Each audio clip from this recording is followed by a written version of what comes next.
Najjaha. Shah Ishon Chos Charite Buhuda Jayamanaha. Om Mechep Jayatha Atmana. Swasti Vaha Paraya Tamasaha Adastat. Om Shantihi Shantihi Shantihi.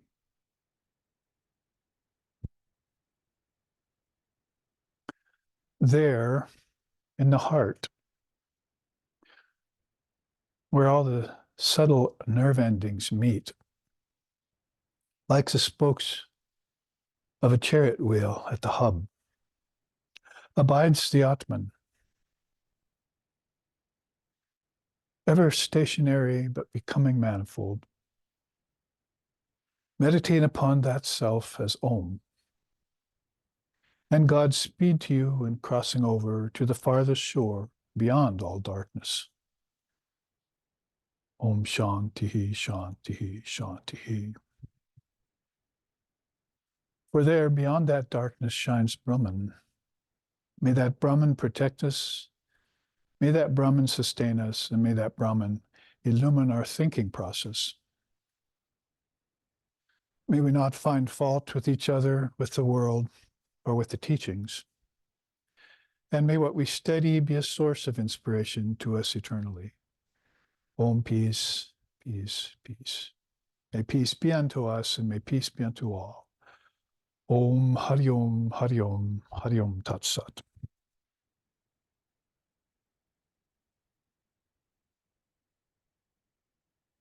We welcome you here with a full house and all of those watching online to this second class in a very interesting subject, which in English translates into Walker of the Skies.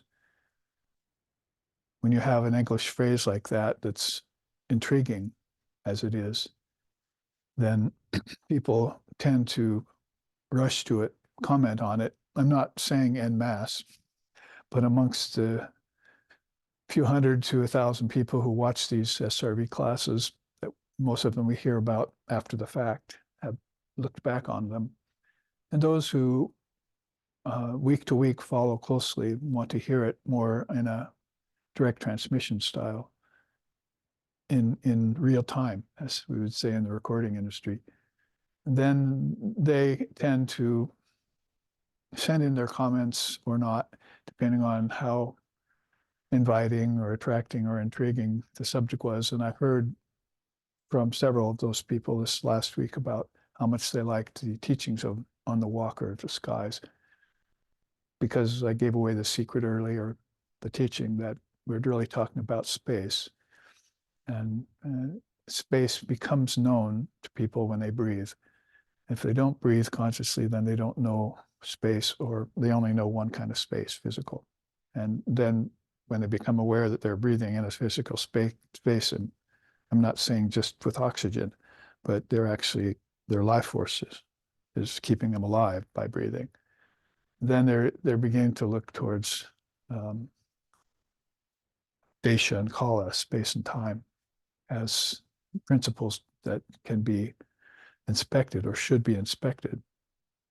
Back to Swami Vivekananda saying, I came to the West and I found out they didn't know anything about prana.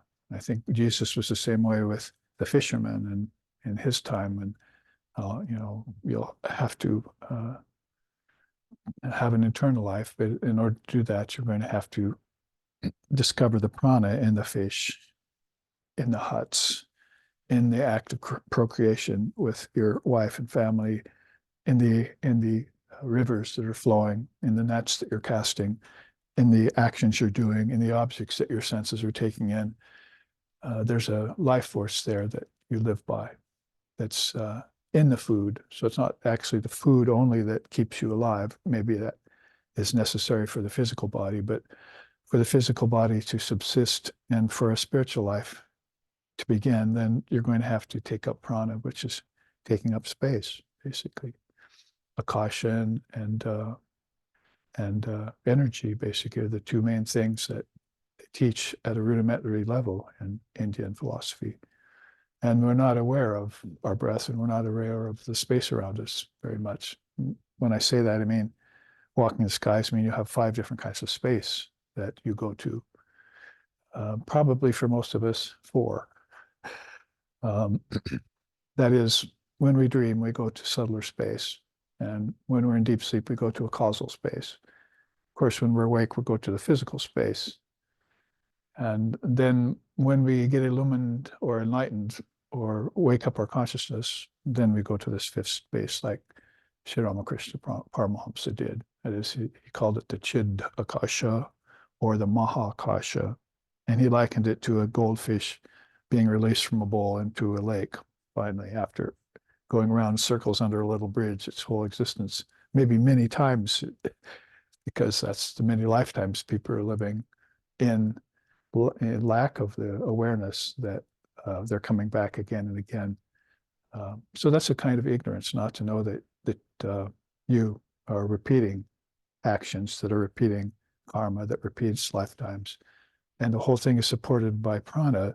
You might say out of those whole 5 spaces that you walk, the physical space, the mental space, the intelligent space, and the ultimate space can be known to you. But the prana is the most subtle of all of them. It's so in your face. It's so immediate that it's one of the great tactics of a teacher to bring a novitiate student or a beginning student to consciousness, is to say, how many times did you breathe today? Or how many of those breaths were you aware of? Did you count them? Because, if you count them, like on your hand, or you put it together with the mantra, which is a superior breathing exercise, because people can breathe in the Hatha Yoga style all the time, do a kind of basic pranayama, and it's not netting them anything.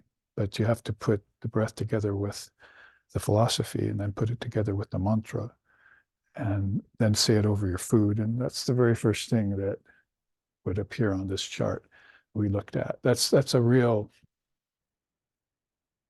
condensed and beautiful way of saying how precious spiritual life is, that you have to start out with awareness. It has to be around your food, but in order for it to be around your food, you would probably have to be aware of prana, of life force in the food. You'd be better off knowing that, and knowing it deeper than just saying this will keep me alive, because that leads to gathering consciousness, right? Oh, we were once apes and monkeys and so forth, and when we were primeval man, then we began to need to gather things, so we had to store things up for a winter and all that. So the whole thing's railing against the transcendence of suffering and duality, and playing up that idea that I was a body, or I am a body. The most rudimentary teaching in spiritual life is you're not the body. So when that's understood, then the next thing that you would encounter would be this prana. You don't live by physical matter alone. You live by subtle ether. And that's the next space that you want to walk, and you want to do it consciously. So the Upanishad says it's the second best way to bring people's awareness to their true self, towards their true self. The first best way would be to have been born already aware of it. That is, these people that have mastered the prana, they exit the last body aware of what death is, that it's illusory, that it's temporary, that just marks, a bardo between one state of existence and the other state of existence. And you don't want to fall into the misconception that those are 2 different states of existence, that existence is always one homogeneous thing. And therefore, Om Drishyam Pratitam Pravilapayan San, as we chat from Shankara and the Upanishads and so forth, is that it's just one indivisible mass of pure conscious awareness. And it appears to be divided by the mind-ego complex that's vibrating at different levels of that one. It's like an ocean with different layers, different strata, or even Earth has different strata. And you're going to have to dig to find out how old the Earth is, as it were.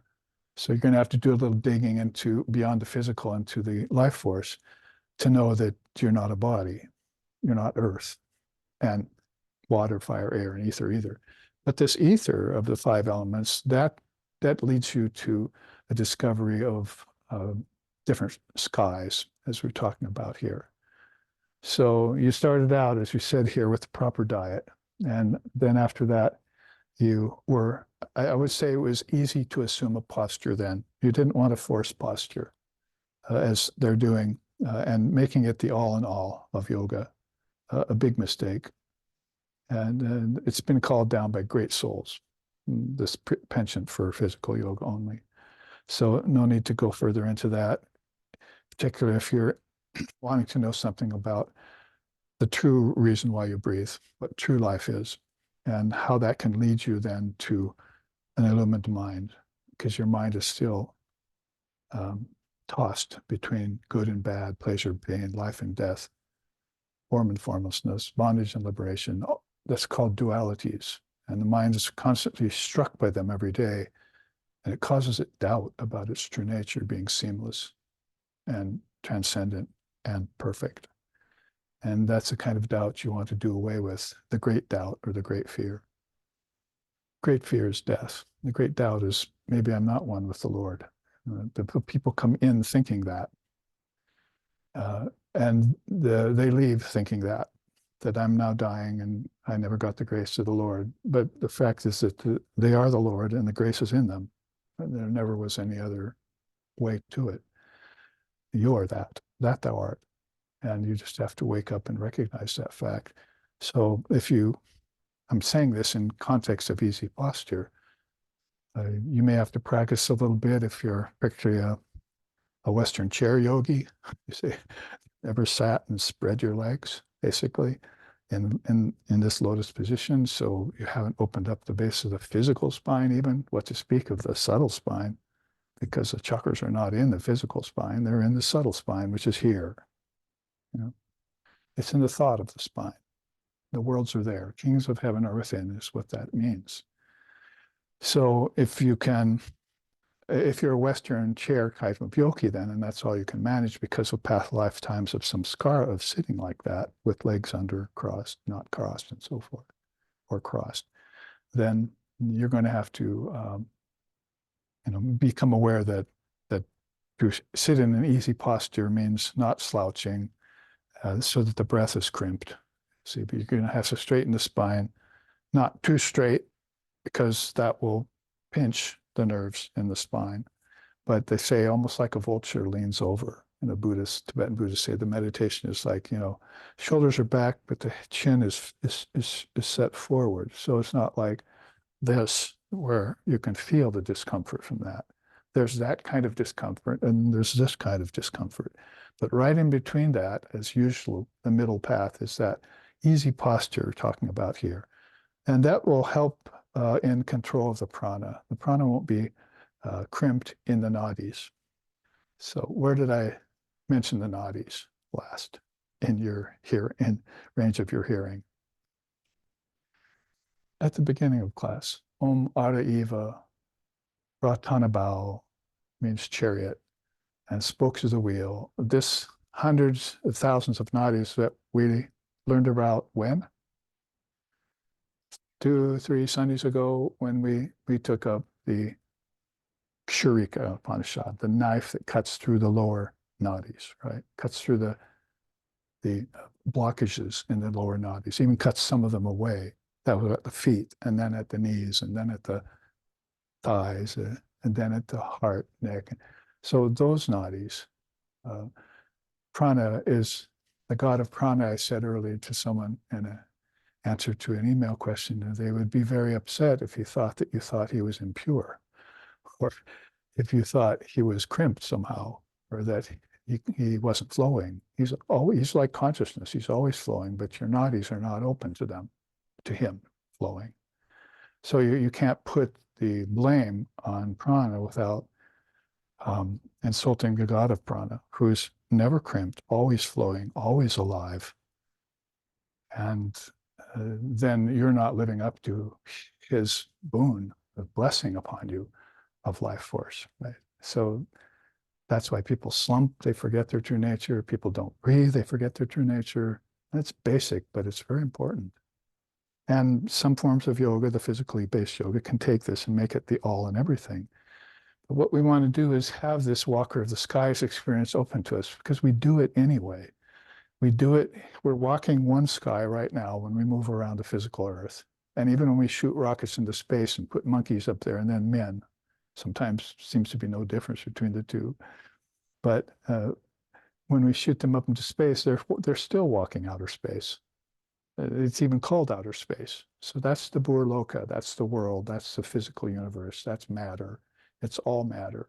You talk about a billion suns, still all in the physical universe. But then when you start to think, if you concentrate the thoughts, you're walking a subtle sky of the mind. And you're using this prana to do it. It's called psychic prana at that point, right? So focus, concentration would be that first best thing. Later, the second best thing would be, oh, I have to become aware of my life force so that I can get focused. And that's mythology, right? That's like coming in behind the 8 ball into life, and don't think your parents or your ancestors are going to help you with this. Whoever did that for you was the guru that came along and taught you, breathe, sit, straighten, think, concentrate. And this wasn't on the physical universe alone to do that, because they're pretty good at having you concentrate on those things to make a mean living and so forth. But they want you to concentrate on the next level of space. So you're walking this space all the time. So you should do it consciously is the point. And that's what happens when the prana begins to awaken there and you can control it. And then you detach from sense objects because you can. Before that, you couldn't. So that became known as attachment, right? And attachment will lead to frustration, and frustration will lead to loss of control and so forth. You can describe it in Krishna's 9 levels of road to ruination, it's called in the Bhagavad Gita, or you can put it in Vashisha's way of talking about it, or you can put it in the Father of Yoga's way of talking about it, that there are 5 hells that you fall into at that point. They're called kileshas in Buddhism.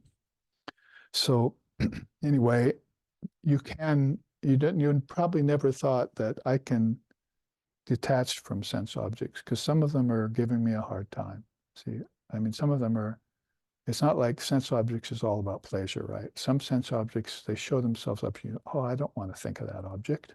So there are some very negative sense objects out there that people don't equate to the teaching of detaching from sense objects. They usually think, oh, I'm too attached to that because of pleasure.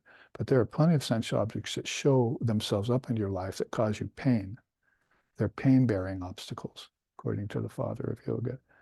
So the control of prana allows you to detach from both kinds of objects, because you can control the senses through the prana. And if it's not controlled, the senses are like 5 wild horses with no charioteer. That's the image. So when I say Ratanabhau, Ara Eva Ratanabhau Samhatra Yatra Najaha, that beautiful sloka out of the Upanishads means that you have to walk through the nadis. You have to open the nadis so you can course through them like an undammed river. And prana can flow, and then consciousness you can realize that consciousness is ever free, never bound at that point, when the prana teaches you that that's it. The prana will teach, the psychic prana will then get the attention of Mahashakti. And she'll look at you and say, oh, you want to walk the skies? Come with me. And who's doing that?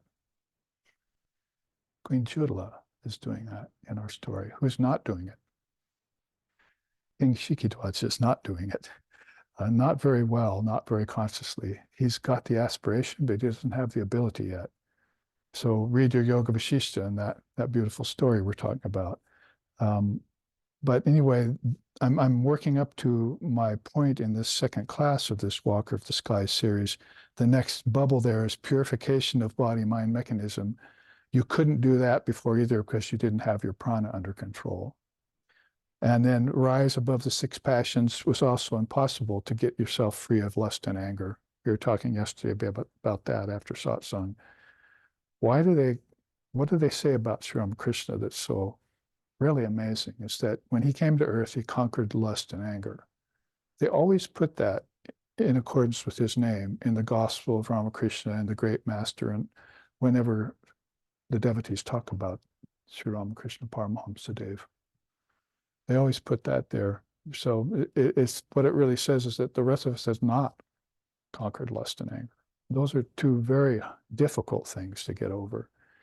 And even in his teaching, he told you, you'll never really conquer them. They'll always be there, but you can diminish them, keep them at a minimum. So it's like the ego, keep all of that at a minimum so you can see this wider picture, or walk the skies without impediment. And be who you are, consciousness, and quit thinking habitually that I'm this restricted body in time and space, in one space, that is. It's interesting about time and space. In space, you want to know many. In time, you want to know one, right? The eternal moment, that's the kind of time you want to know about. But as far as space goes, broaden it out. I want to visit them all. I want to walk through them like she's doing down here. She reaches the Sushumna, she walks the skies, and then she meets other beings who long ago or at the present moment are walking the skies too, and she gets communion with them, and they bless her, and she blesses them. It's like meeting with a guru. There's a transmission and a receiver, and then they both share each other's being. See, and the transmission happens in terms of wisdom, for instance, and devotion too.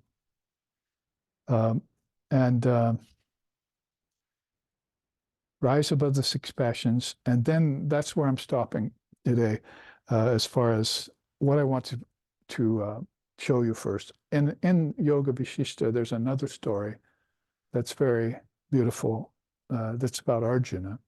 And so it's interesting that all of a sudden he's teaching Ram, the young Ram, in Yoga Vishishta. That is, Lord Vishishta is teaching the young Ram. Then he starts talking about Arjuna, who is Krishna's disciple later in time.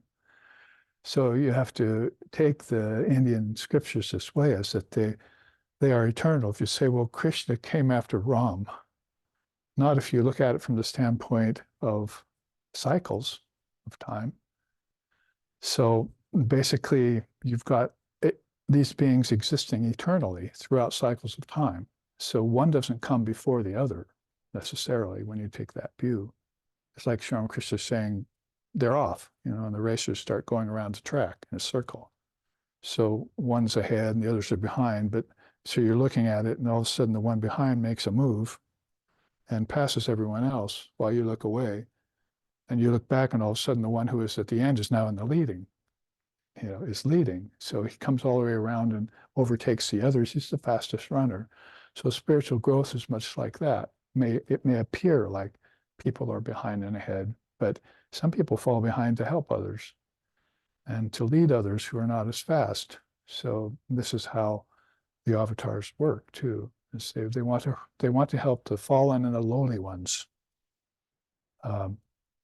Maybe as much or even more than they want to help those who are already on their way.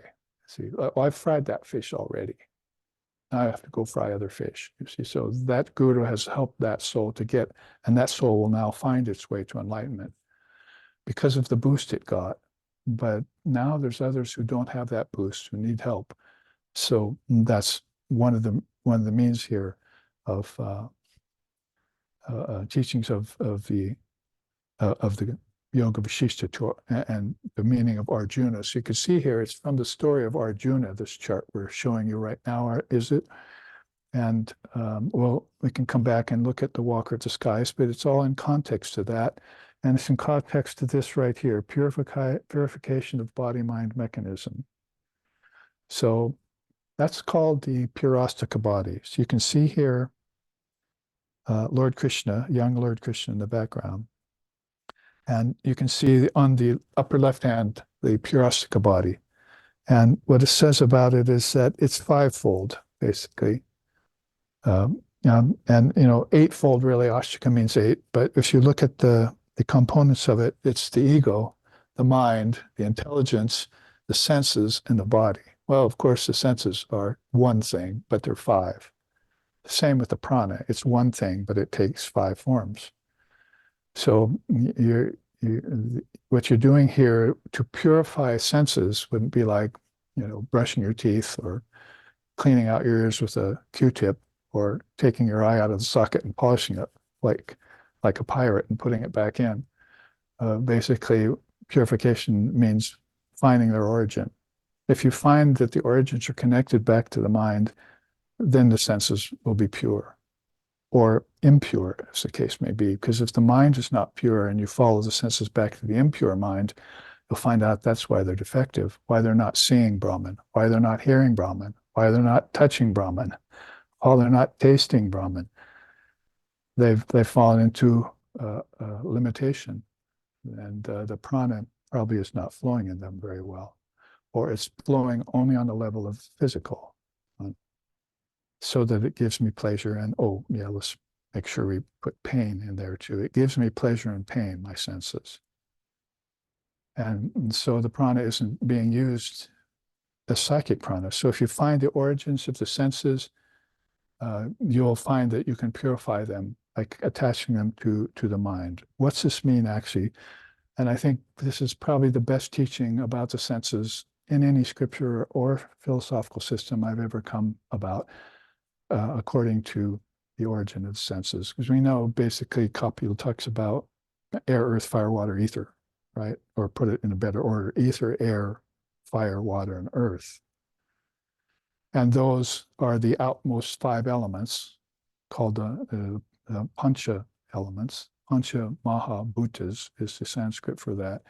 And we trace those inwards to the five senses, right? Earth goes to smell, water goes to taste, fire goes to sight, touch goes to, and so forth. That's a teaching in Samkhya Yoga. So that's a very beautiful way of listing the senses. But when Vasishta gets a hold of this teaching, he talks about the Purastika body, because let's look at his quote here at the bottom left.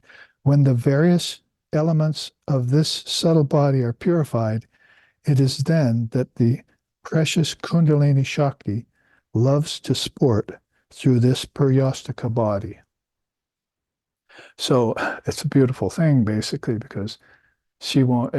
We used to hear about Sri Ramakrishna say about if a woman sees a spider crawl under her shoe, she won't put it on, even after the husband chases the spider outside, wipes out the shoe, shows that there's no spider in it. She's still averse to putting on that shoe.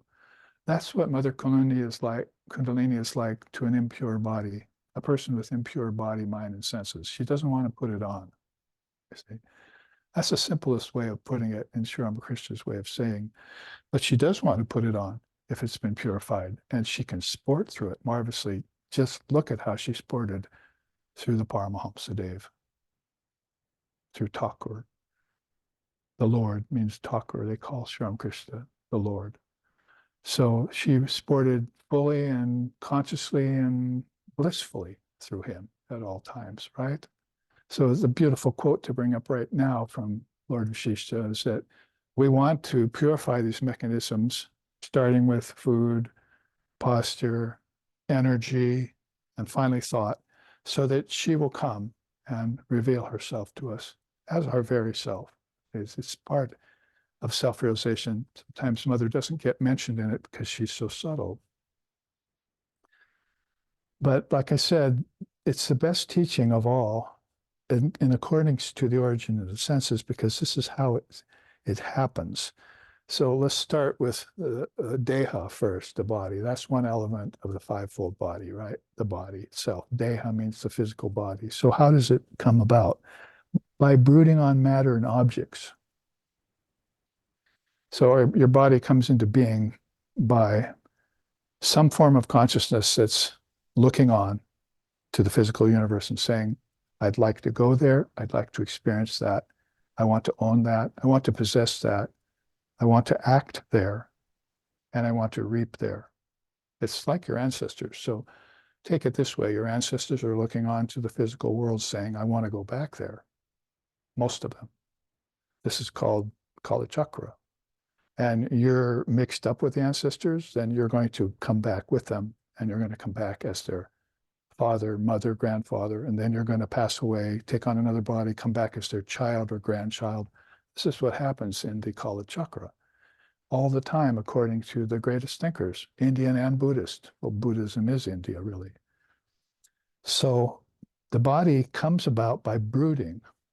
See, so think of it this way. I was once just floating in the cosmic mother's womb.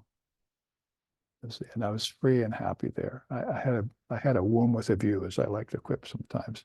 And so I didn't have to, worry about the problems of a physical world, being born, living, dying, making a living, having family, and transcending and all of that. All of a sudden, I got swept into this earth in a physical body. And because I started brooding on senses and objects like they did, they're constantly thinking about wealth. Holy Mother said that. All they think about when they come here is wealth. And they never ask for anything higher at all, she said. So what can I do? If they want that, I'll give it to them.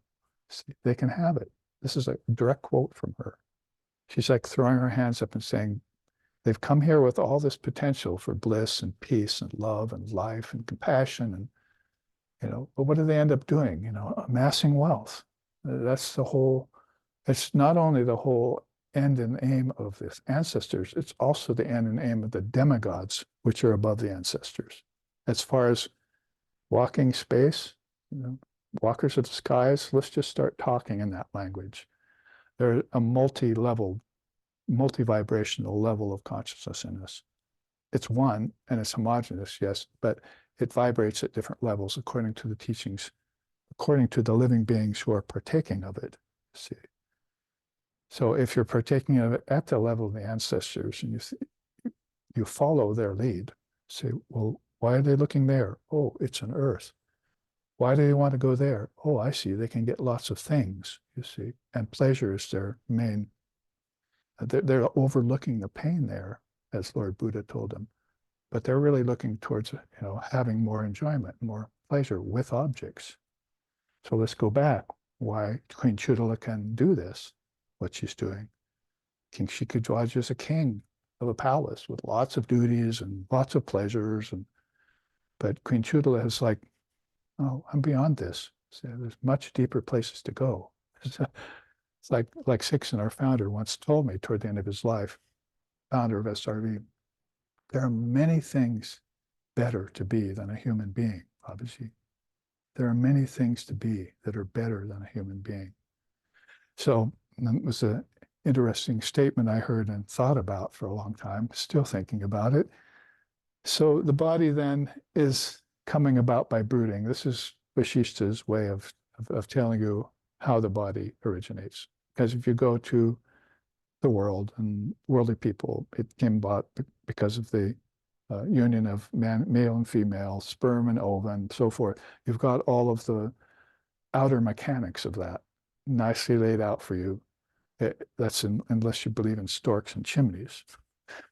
But if you have some sort of physical knowledge, then you have that. But space, walking the skies, how did you walk from heaven to earth?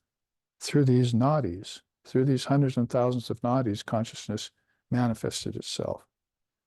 This is what the slokas that I'm having a lot of you memorize from the Upanishads are telling you. I've put out at least 5 or 6 of those that talk about the nadis to memorize so that they become, a part of your thinking consciousness. Didn't we just chant that? May Brahman become a part of our thinking consciousness and illumine it? Because pleasure is certainly not illumined it so far. Pain hasn't illumined it. Food hasn't illumined it. Breathing hasn't illumined it. It's got to go deeper. Well, how about the 5 senses? What's the skinny on that? It says, in awareness of the 5 elements. So when the 5 senses see, what Earth has in store for them. Say, if we're taking that standpoint, so we're looking from the Petries. You know what Petries are, right? They're ancestors. That's one of the levels of beings. You know, human beings are Nara, and Petries are ancestors, and Devas are gods. So if we're looking at that level of different stations of beings who are looking out upon the earth, then here's where you have this view of the five senses becoming aware of the five elements. So if I become aware of earth, then I want to smell it. If I become aware of water, I want to taste it. If I become, and so forth. If I become aware of fire, I want to see it, see light. So these are root desires. That they're not necessarily negative desires either. Everyone follows this process. Tibetan Buddhism is a good way of following this kind of thinking with their own language and their own philosophy, but very much similar to what Vasishtha is telling here. How about the intellect itself, the buddhi?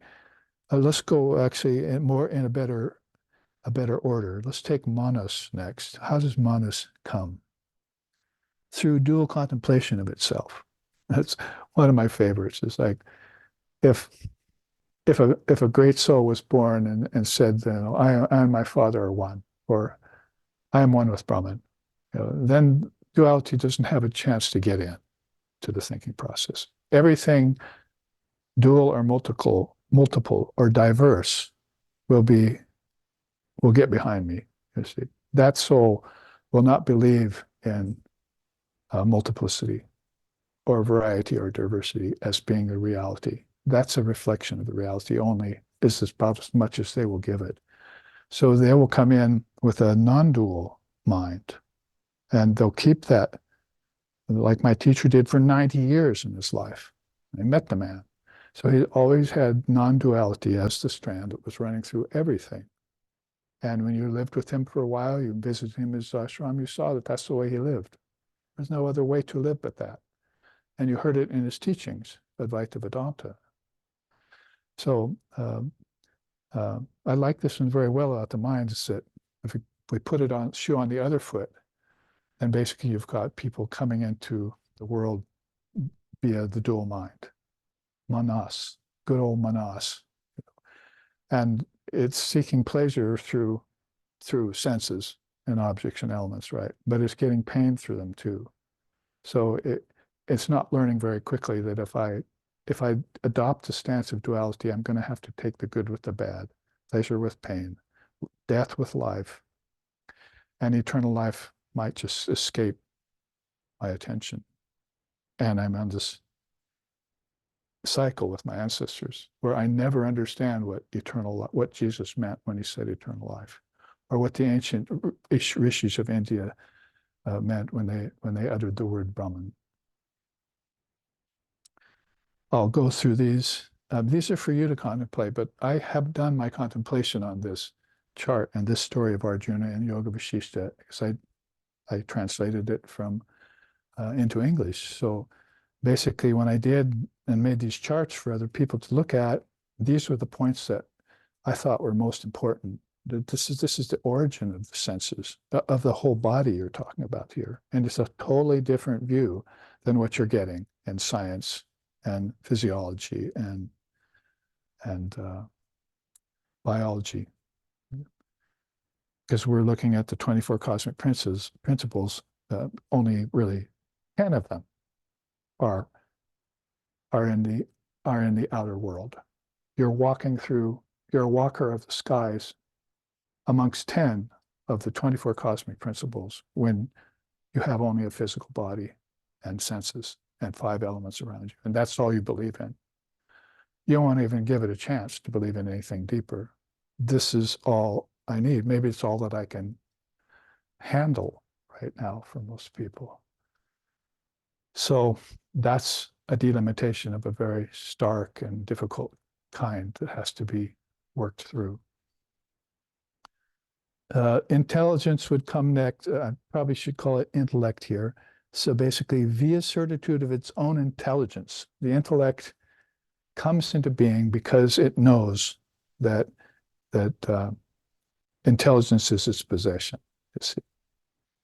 Of course, there's lower intelligence, there's mean intelligence, there's scholastic intelligence, there's different kinds and levels to intelligence. But when you're talking about the fire of intelligence, the fire of yoga, um, the, the intelligence that's the first compound of consciousness, to quote Swami Vivekananda, that come like a ray coming off the sun. It's just the second, it's closest to the sun, closer than anything else. So intelligence is closer to Brahman than anything else. Who said that?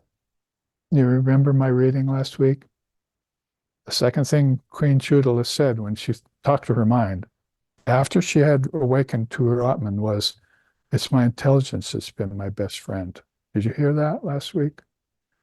So you can see how Lord Vashisha is teaching his young charge, Ramchandra, at some 14 or 15 years age, and making him get close to his own intelligence. So that's what it means here. By certitude of its own intelligence, the intellect gets formed. See? And think about it. If you don't have a certitude that your intelligence, do you have an intellect? You deny it. I don't know anything, you say. See, I know nothing. I'll never will know anything. I'm worthless. You just go in an entirely opposite way, don't you? So you have to have certitude about the fact that intelligence is shining possession that I have, and by it, I can raise consciousness to a highest level. And there's only one subtler thing than intelligence, and it's not necessarily a positive subtlety, and that's this rascally ego. See, it's the masquerader, it's the pretender, and it wants to take and cover the light of Brahman, and then say that light is mine. It belongs to me and me only. So individuation is its game, and it wants to use the rest of four senses, the rest of the five senses, in that way to manipulate them. So how does it come into being? By belief in its own separate existence. I mean, I'm sorry, this is brilliant. This is just brilliant to look at the senses this way, and the aspects of purastika body in this way. It's a different look than the rest of the world and all other religions have never taken before, see. And it's done by seers who have reflected on this. What is the origin of all this? They weren't just jumping to the chase saying, oh, I'm Brahman, I think I can leave it at that. I don't believe in all this other, that they're in ancestors and enjoyment and attachment. I'll go the renunciate way, which they did in India quite a bit. Not always to the best end either, if it wasn't mature renunciation. But, rather than doing that, they're saying, I'm not satisfied to know that the senses are limited. I want to know where they came from. So that great turn of mind, great turn of intellect, set them on the path to discover the connection. And we'll talk about it next weekend at the seminar, the connection between prana, psychic prana, and mother, Chit Shakti, Father of Yoga called her.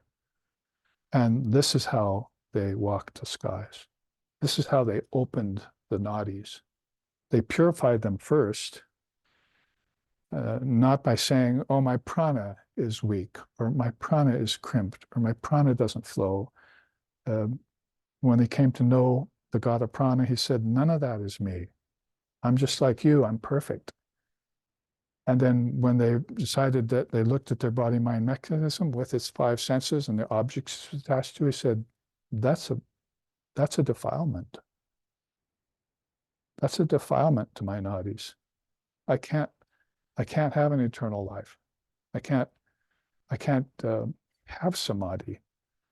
I can't have the bliss. I can't have the peace that passes all understanding, because my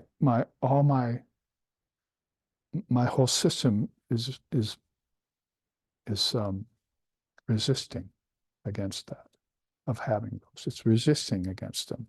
So when I looked back into the origin of things, I found that it all had to do with my dream.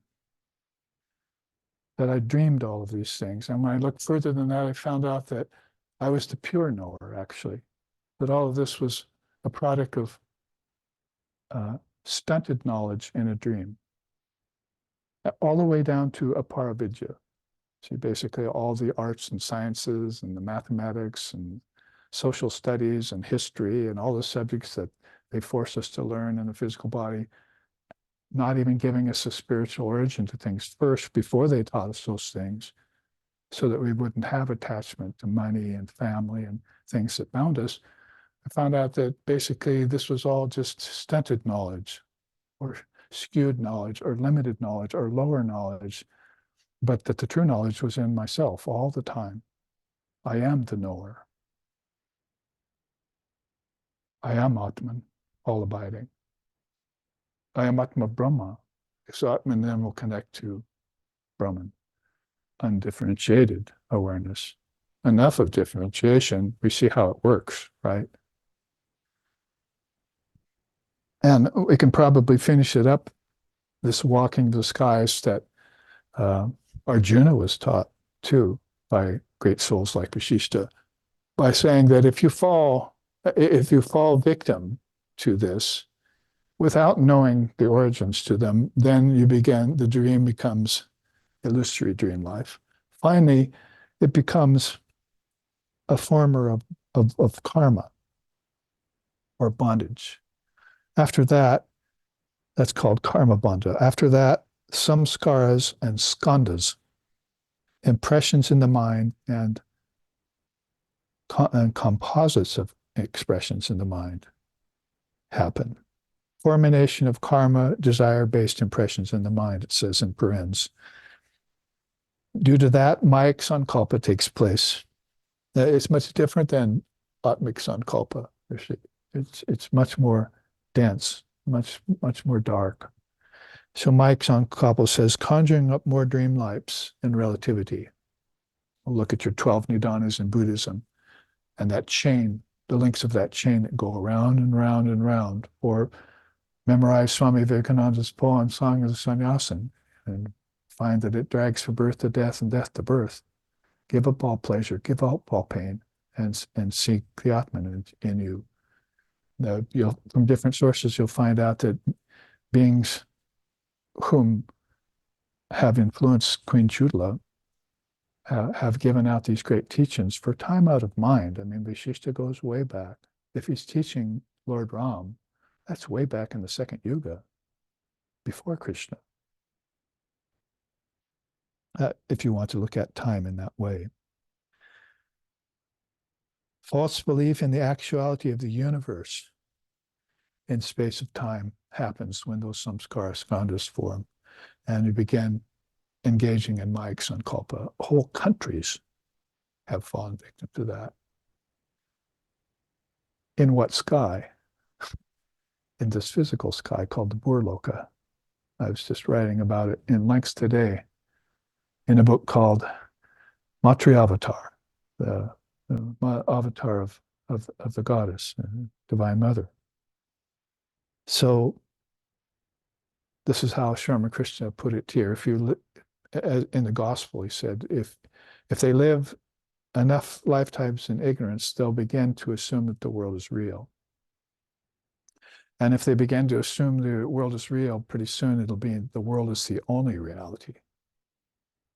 I mean, you'll hear that, you'll see that being thought by very high intellectuals and put in pop songs as lyrics. You see, we're just material beings. Someone else will come along and say, no, actually, you're not a material being trying for spiritual experiences. You're a spiritual being down here having worldly experiences. So however way you cut it, you're going to want to open up these nadis in the way. So really, in this class, I'm taking these first 5 things as we went through all of this last week as a review, as a presentation. Now we're coming up to how Vasishta is teaching Lord Ram about the origin of the 5 senses, which are then the origin of the 5 elements, which are then the content of the objects around us.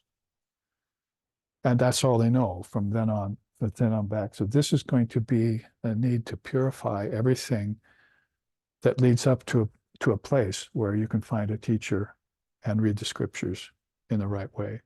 If your prana is flowing, then the teacher is all of a sudden aware that you exist again. It's like you've been hiding from him, maybe for lifetimes. And as soon as you become aware and become qualified, then, oh, I see another one coming. I mean, I read about it in the Gospel of Ramakrishna just yesterday, looking for God blogs, right? Combing it again for God blogs. He said, yeah, when I saw, forget the man's name, Sham, I think. When I saw Sham, I said to Mother, can you attract him to me, please? And then he said, and I saw another person in that vision, and I hope she attracts him to me too. See, so this is what I mean. I mean, it's not hard to believe that they've walked a kind of sky that has reached an omniscient level of witness. I mean, if they've mastered all of this, and they can walk the skies, and if they don't know something, they can find someone who does, and they can be transmitted to them in a dream or in a causal state, you see. This is happening all the time, and we just think, oh, it's kind of fantastic, and I don't know whether to believe it or not, but it's actually going on all around us, even here in the physical space, and of course, particularly when an avatar comes to Earth. We were talking about that yesterday at Satsang and God blogs. Well, this is, you might say, all of this is kind of leading to the definition of avidya. So pretty soon, vivarta, or the belief in the actuality of the universe in space and time, sets in. Say, like the ancestors we just talked about. Oh, there's the earth. I can't take my mind off it. I kind of like heaven, but I really want to go back there. And so this cycle is going on, and they're not inward thinking, they're forward thinking. They're outward thinking in a forward way. That is, they're planning their next lifetime, and you're a part of their plan. Don't you think your parents, well, I hope they did, planned you? Let's have a family would be the general way of saying that. But in India, it's like, let's do some austerities, so maybe a better soul will come through.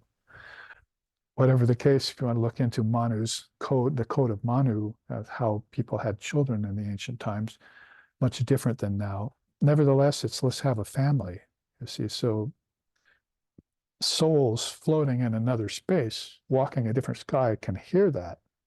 Oh, there's my opportunity. I'll be born with them. Tibetan Book of the Dead, and others talk about that. Oh, soul looks, sees different couples in the act of making, procreating, and chooses the gender at once, and then chooses the family at once, chooses the parents at once. So God doesn't do this. The stork doesn't have anything to do with it. It's the desire of the soul, and the prana that it can control has everything to do with it. And lack thereof has a lot to do with it too. This is an unconscious birth you're talking about. When there's no control of the prana, it's just random. Thoughts are random, prana is random, birth is random. And you don't know anything from cradle to the grave. My teacher used to say that. The poor souls, they know nothing from the cradle to the grave. And there's a vidya at the very bottom. It might say this is all sort of, if it's going in a downward, outward trajectory, then it's the best definition of avidya we've ever had too. Forgetfulness of Atman, Brahman as the only reality comes after believing that the world is the only reality. So what's the Sanskrit for it? It's a famous teaching. Brahman Satya, Jagad Mithya. Brahman is real. Satyam. The world is Mithya, unreal, false. And the world will become false if you put Brahman first. I'm sorry, the world will cease being false when you put the world first. I'm getting tongue-tied. The world will cease being false when you put Brahman first. So never neglect Brahman, Shankara says. And escape this problem of descent into avidya according to the father of yoga, avidya is the first hell. Ignorance of your true self is the first hell. So we have a whole different reading of what heaven, hell, and earth are in Vedanta and in India. So avidya is first, and then attachment and aversion. Egotism is second, attachment and aversion are third and fourth, and clinging to life would be fifth. These are the five hells. So they're in here, aren't they? They have to do with my choices, my decisions, my desires, or my freedom from those things. And so does heaven. It's the heaven of the ancestors, the heaven of the gods, the heaven of the virajas, the heaven of the Trinity are all skies. And Queen Chudala is walking these now. And she's making swift and rapid progress in it. This is the chart I mentioned several times last week that I wanted to get to show you this level, before we can go on. So the whole thing really is that you can secure a path, preceptor, and scriptural knowledge. And you see people doing that. And if they do it, as I've often said, if they come immediately to guru, preceptor, and initiation mantra, then they've probably done this before in another lifetime. But they didn't do this in another lifetime, you see. So there are different grades of aspirant. So looking at those different levels of detachment, right? Different levels of soul quality that Patanjali puts in his sutras. Well, that's where a lot of this figures in, that up to a certain point, you can accomplish progress in spiritual life. King Shikidwaja is trying to get past. He's already got this if he listens to it.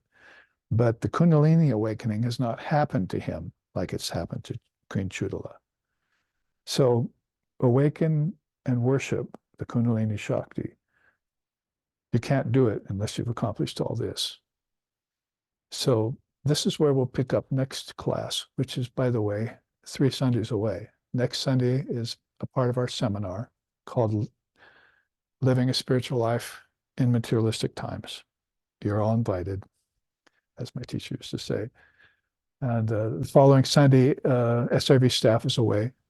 So that will be no class that Sunday. But 3 Sundays from now, we'll pick this up about here and some teachings on Kundalini. So then it comes down to, how am I going to spend the rest of this class? Don't worry, I have a way of doing so.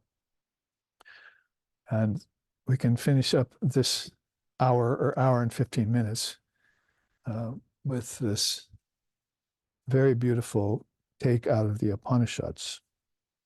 In this case, the Akshi Upanishad.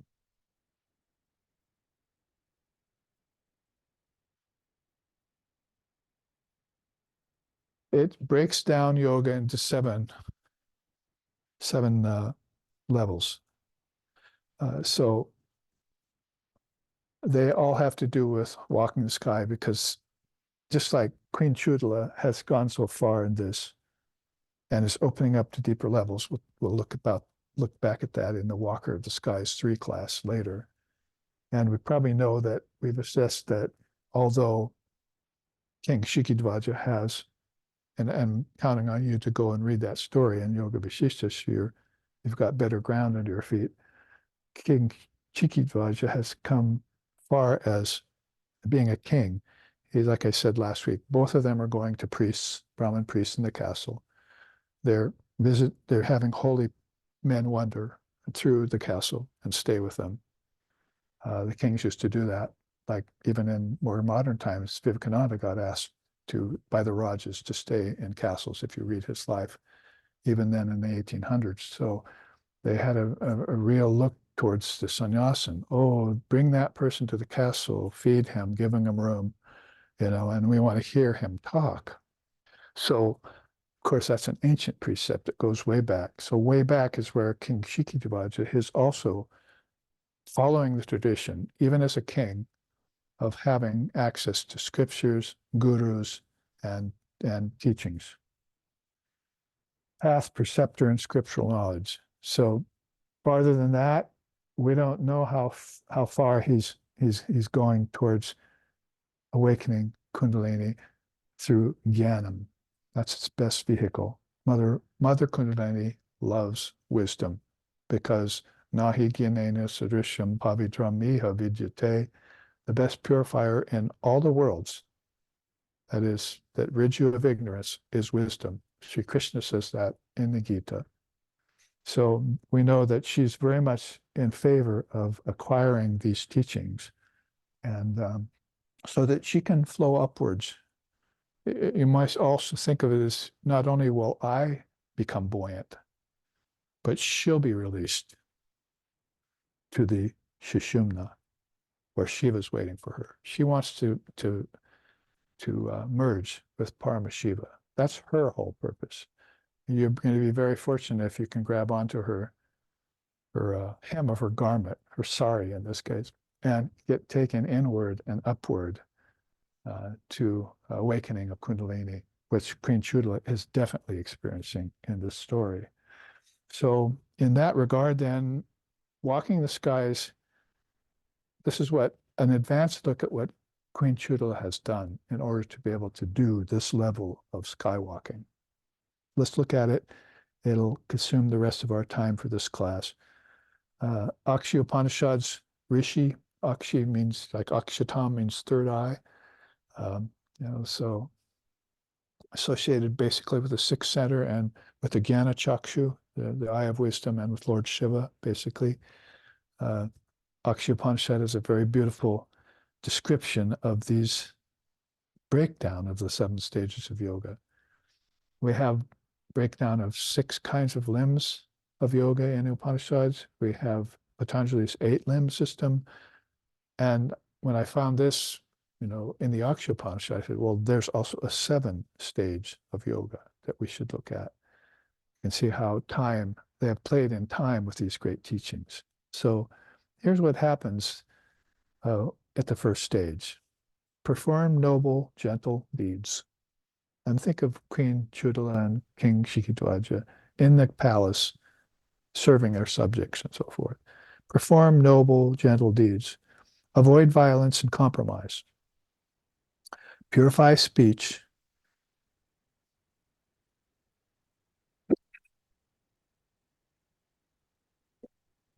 In affection and love. So that's the careful speech teaching. Serve the virtuous and study scripture. Seek to cross transmigratory life. The first stage is already pretty high, isn't it? Oh, you're cutting too high already, as they say. So basically, you're going to practice yoga. If you come into the universal meaning of yoga, really in any country nowadays, I'd say, is that you're going to have to think that this is the first stage of yoga. Everything that was preliminary to it was a bare minimum of what you had as a definition for true yoga. This is in the Footfalls book too. So if you want to get the Footfall book from SRV, look through all these charts. There's 300 of these. You can follow these classes much more closely if you do so. So we're doing this in accordance with how walking the skies is happening, particularly in Queen Chudala's case, right? So the second stage that she would have accomplished in order to do this is called Vichara Bhumika.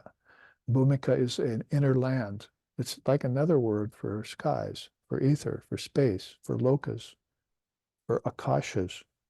So space is really given, unintended, a lot of room in Indian philosophy. As I say, if you become aware of the prana, you're becoming aware of space. That's how I put it. Prana just doesn't mean breath and lungs or, purifying my physical nadis or something. It means space. And so when you breathe, you become aware of space. First, outer space, that is, you become more aware of what's around you, right? Space of food, space of atmosphere, space of a house, space in a temple, space, outer space. You become aware of all sorts of things in outer space. But then you, according to this chart that we were looking at, the senses expand. really apiyantu mamangani vak pranishchakshu shrotamatra balamindriyani cha sarvani is probably the best line in the Upanishads to explain this. May my body experience perfect flow of health. May my life force, prana, flow unimpeded. May my mind and senses expand in their capacity to know Brahman, right?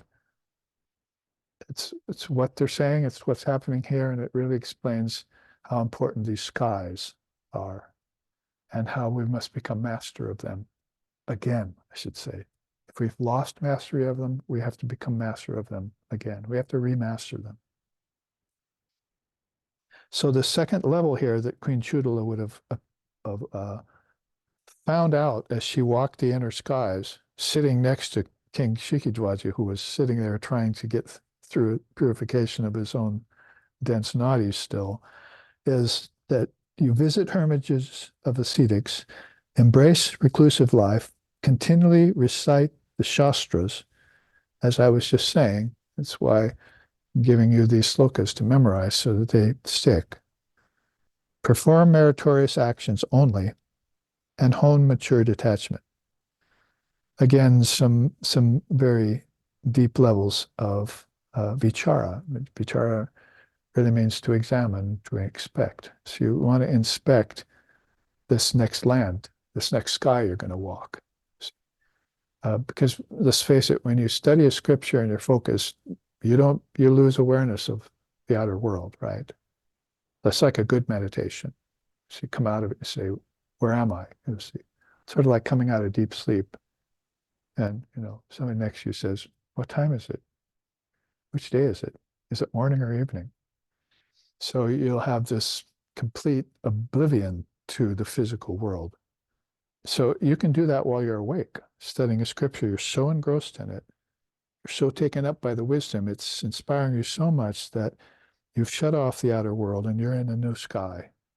So you have to acknowledge this side of yourself in order to master the so-called movement of consciousness, in and out, up and down, like the lunge. You don't believe you breathe? I never thought of it. Okay, first we'll take the in-breath. Puraka. Think about that. You breathe in. Now let's think about holding it. Kumbhaka.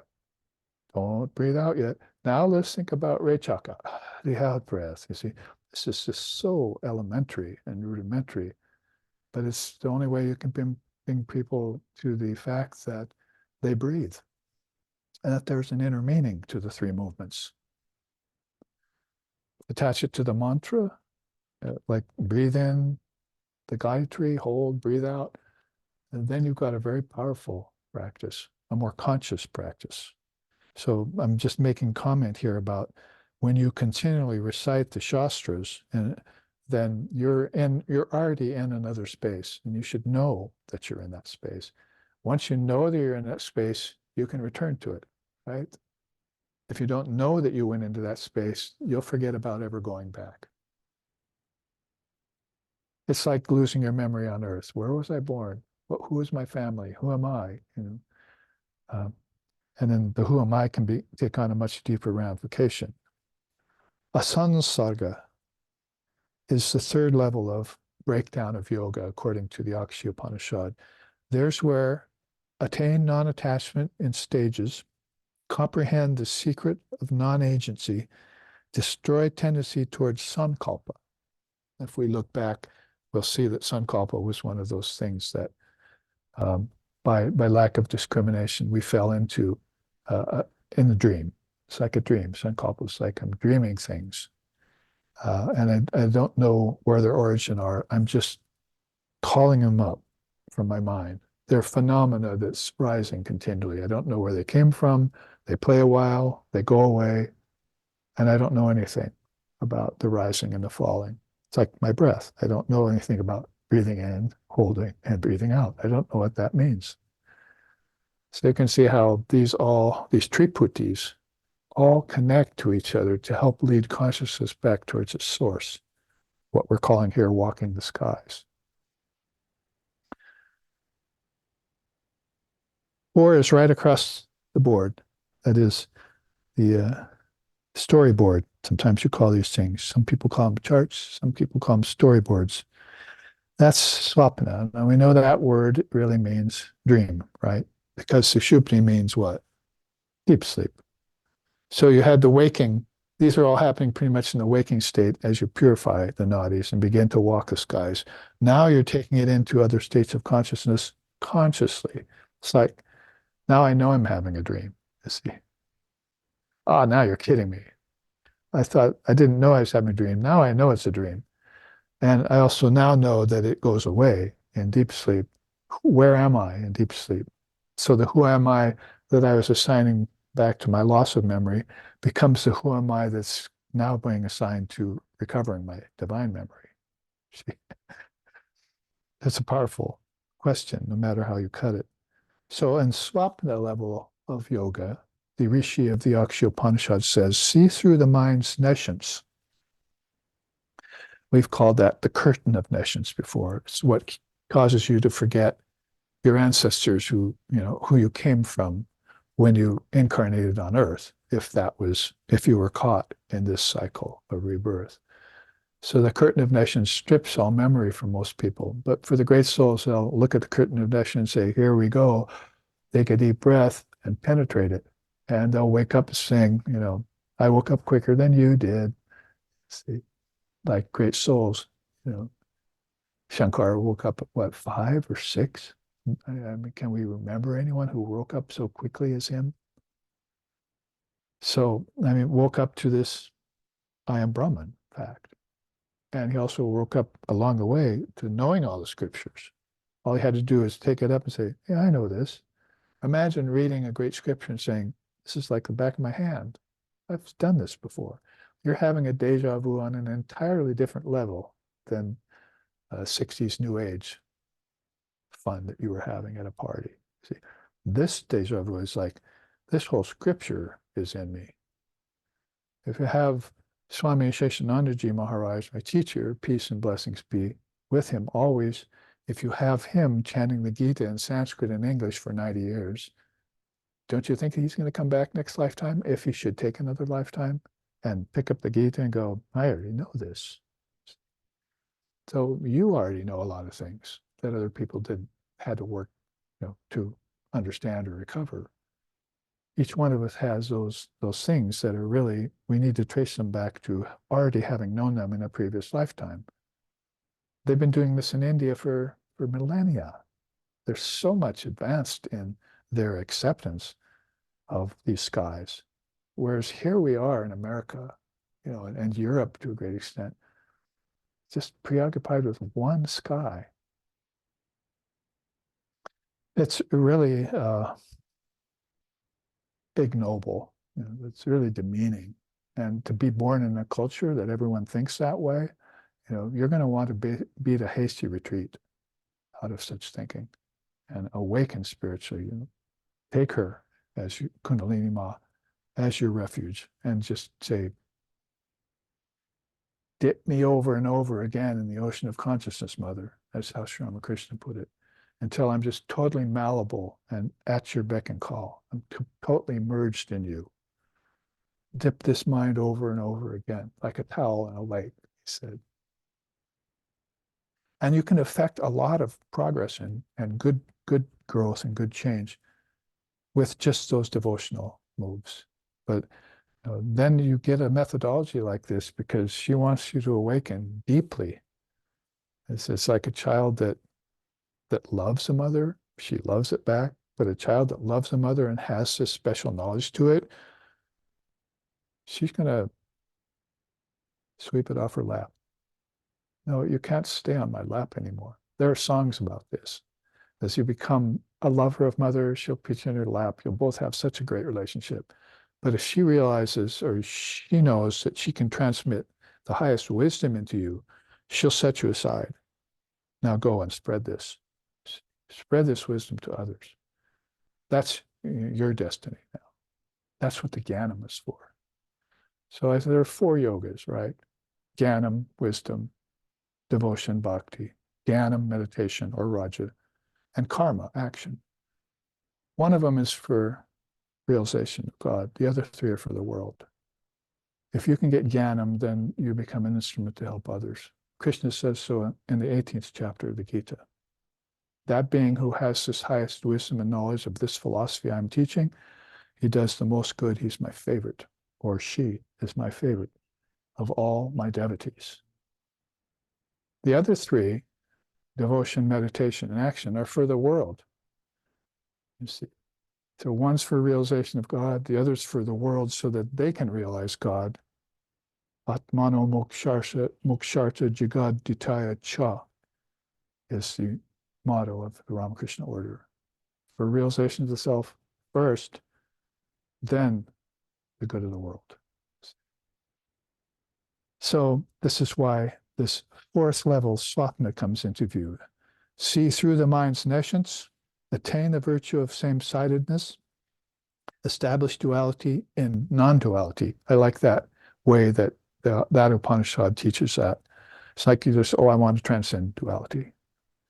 Good, bad, pleasure. No, put it into non-duality. You see. You may need it later. Sort of like, I've got a bag here. I'm just going to leave that stuff out there and go away, and I'll never need it again. No, put it back in the bag there, you see, and then walk away with it. Establish it in everything in non-duality. Non-duality means I am Atma Brahma. I am the self in all.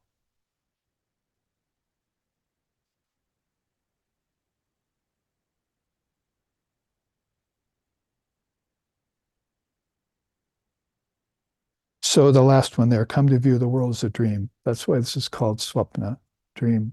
See this level of yoga. And Vishisha has a teaching on the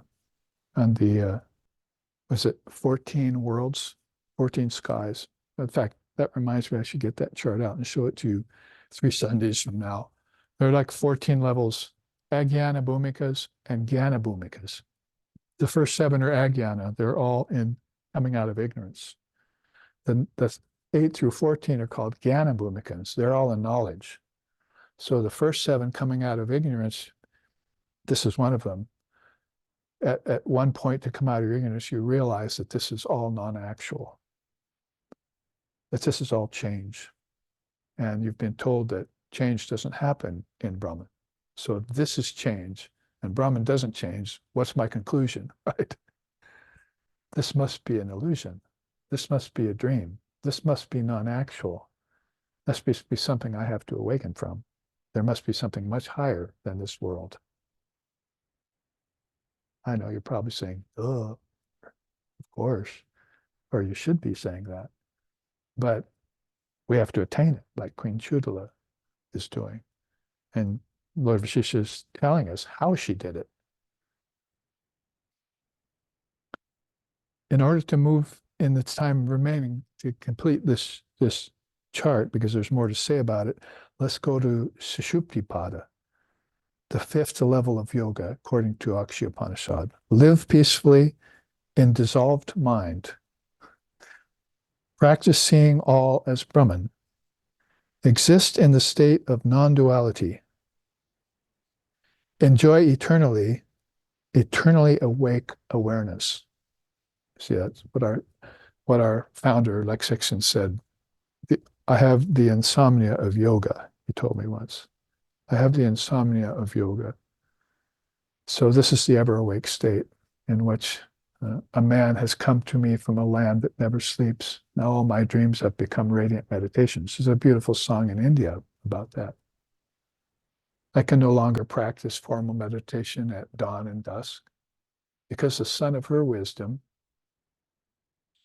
never rises or sets. It's constant.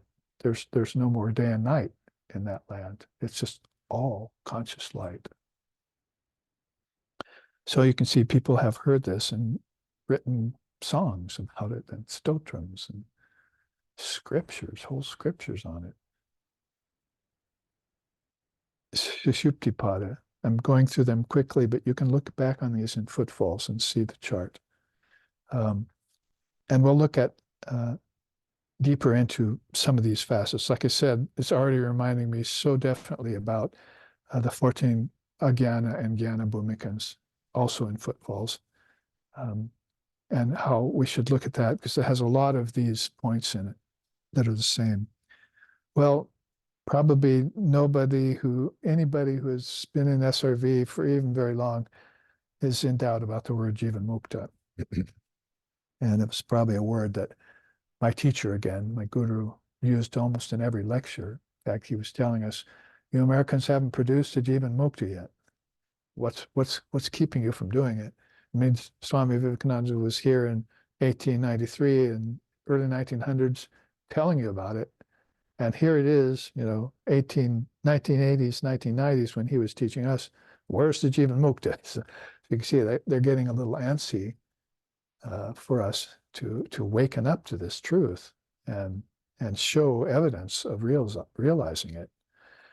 So here you can see there's more to say in the earlier stages and becomes sparser and sparser. There's only 3 things here to say about Jivan Mukta, according to the Akshya Upanishad. At the 6th level, 6th stage is abide in fearlessness, see only oneness everywhere, and abide in the stillness of samadhi. So samadhi would be walking the skies at the ultimate level. See, I mean, you'd be high in the skies like her, goodbye forever. It's like Buddha, I'm gone forever. And she was going, bravo, you see, finally somebody became a Jivan Mukta. So all of these easier to understand, but definitely more subtle. And finally, Videha Mukti, the 7th stage, live free of superimpositions, exist beyond conformity with the world, the body, and the Shastras. Well, not so difficult to live beyond conformity with the world and the ancestors and the body and all that, but to go beyond the Shastras, that's a considerable task for people who have been suckled on Jnanam. When they came into this world, they won't forget the Jnanam because they can immediately remember Brahman through the Jnanam. And the scriptures are that, like I said, that much like the back of the palm of your hand. You know it all. But there's a place evidently beyond Jivan Mukta where Videha Mukti kicks in, which is a bodiless kind of level of existence. Because for Jivan Mukti, you have to have a body. And probably even a physical body, you can have Jivan Mukta in a physical body. Otherwise, my teacher wouldn't have been sitting there saying, produce me a Jivan Mukta. Where is he or she? Where is Queen Chudala? Bring her forth. Holy Mother wanted that out of the women. And that's why, although most American women don't know it, she's their very best friend. I'm quoting him. I want them to know, American women, he said, that this isn't about women's rights. She's your very best friend. She's showing you how to get liberated from gender, from rights or from justice or injustice, from the world and its processes. You think you're ever going to teach equality in a world that's thinking in unequal terms? Well, go back here. You abide in oneness, see only oneness everywhere. Before that, practice seeing all as Brahman. Isn't that equality? And haven't you got it in another sky? Have you realized it in a higher level of awareness? Then maybe you brought it back here, if you were fortunate. And it probably wasn't received very well. So they poisoned you or crucified you or whatever they did to you for telling them about, even telling them about it. See? So I hope that this class, because I got really good comments about actually how thrilling the first class was last week when we went through it. I hope this has been as engaging for all of you. And it will be watched in the future too by many other people under this beautiful title of Walking the Skies. And we'll come back in 3 Sundays, put it on your schedule, and we'll have a 3rd class and have some more beautiful things to share about walking the skies. Kripam Kuru Mahadevi Suteshu Pranateshu Cha Charanashraya Danena Kripamayi Namostute.